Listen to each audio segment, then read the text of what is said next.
જામનગરથી નજીક આવેલ પિરોટન ટાપુ પરના 9 જેટલા ધાર્મિક સ્થાનો પર તંત્ર દ્વારા આજ સોમવારે વહેલી સવારથી પોલીસ તંત્ર, વન વિભાગ અને વહીવટી તંત્ર દ્વારા ગુપ્ત રીતે ડિમોલિશન ઓપરેશન પાર પાડવામાં આવ્યું હતું। લગભગ 4000 ચોરસ ફૂટ જગ્યામાં બુલડોઝર ફરી વળ્યું હતું। આ અંગે આજે સવારે જિલ્લા પોલીસ વડા પ્રેમસુખ ડેલુએ મીડિયાને માહિતી આપતા જણાવ્યું હતું કે દેશની સુરક્ષા અને સમુદ્રી જીવસૃષ્ટિ માટે અત્યંત મહત્વપૂર્ણ એવા પિરોટન ટાપુ પર થયેલા ગેરકાયદેસર દબાણોને દૂર કરવા માટે તંત્ર દ્વારા નક્કર કાર્યવાહી કરવામાં આવી છે।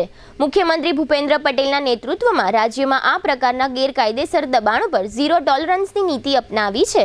પિરોટન ટાપુ પર અંદાજે 4000 ચોરસ ફૂટમાં ફેલાયેલા ધાર્મિક સ્થળોનું અતિક્રમણ દૂર કરવામાં આવ્યું છે।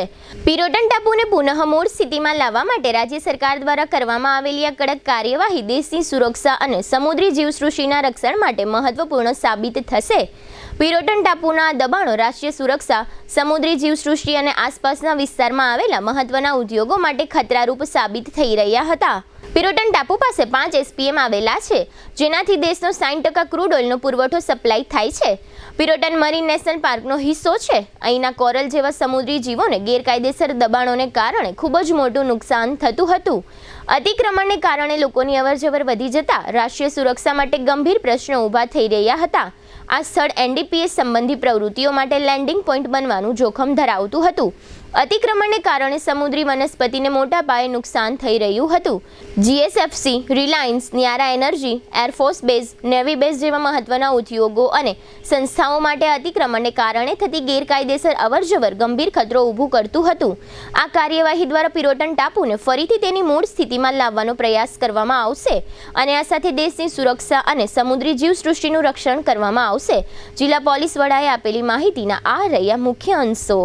જામનગરમાં અત્યારે જે ગેરકાયદેસર દબાણ છે, આ ગેરકાયદેસર દબાણની જે ડ્રાઈવ ચાલી રહી છે, આ ડ્રાઈવના દરમિયાન કાલે આપણે ઐતિહાસિક મહત્વનો જે પિરોટન ટાપુ છે, આ ઉપર 2 દિવસથી જે ગેરકાયદેસર દબાણ છે આની કાર્યવાહી ચાલુ છે અને અત્યાર સુધી ટોટલ 9 જેટલા ધાર્મિક દબાણ હતા અને લગભગ 4000 જે ચોરસ મીટરના આસપાસની જે જગ્યા છે આ અત્યારે ખુલ્લી કરવામાં આવેલ છે।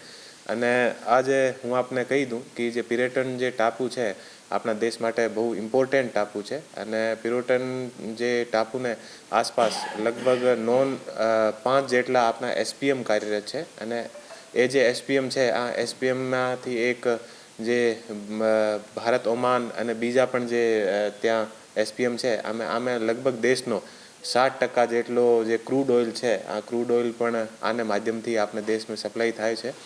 અને બીજો જે આ પિરોટન ટાપુ છે, આ પિરોટન ટાપુ મરીન નેશનલ પાર્કનો હિસ્સો છે અને ત્યાં કોરલ અને બીજા ઘણા બધા જે સમુદ્રી જીવ છે ત્યાં હોય છે અને આના કારણે પણ આપણે માટે ઘણો ઇમ્પોર્ટન્ટ છે અને ગેરકાયદેસર ધાર્મિક દબાણોને કારણે ત્યાં અવૈધ રૂપથી ઘણા બધા લોકોની અવરજવર થતી હતી। આને કારણે આપણા જે ઔદ્યોગિક જે મોટા આપણા જે વાઇટલ જે ઇન્સ્ટોલેશન છે આને અને આપણા નેવીના, એરફોર્સના જે બેઝ છે આને માટે પણ સામુદ્રિક સુરક્ષાથી દ્રષ્ટિ ઘણા મોટા પ્રશ્ન સમયાંતરે ઊભા થતા હતા અને આ પ્રશ્નોને ધ્યાનમાં લઈને અને વન વિભાગ સાથે મળીને અને આ કાર્યવાહી કરવામાં આવેલ છે અને જે પણ આપણે સમુદ્રી સુરક્ષાને લઈને આપણે દેશની જે એકતા અને અખંડતાને પ્રભાવિત કરવાવાળા કોઈ પણ વસ્તુ હોય અને આપણી જે એનર્જી જે સિક્યોરિટી છે આને પ્રભાવિત કરવાવાળી જે વસ્તુઓ છે આ ઉપર અત્યારે સરકાર દ્વારા કડકાઈથી કાર્યવાહી કરવામાં આવે છે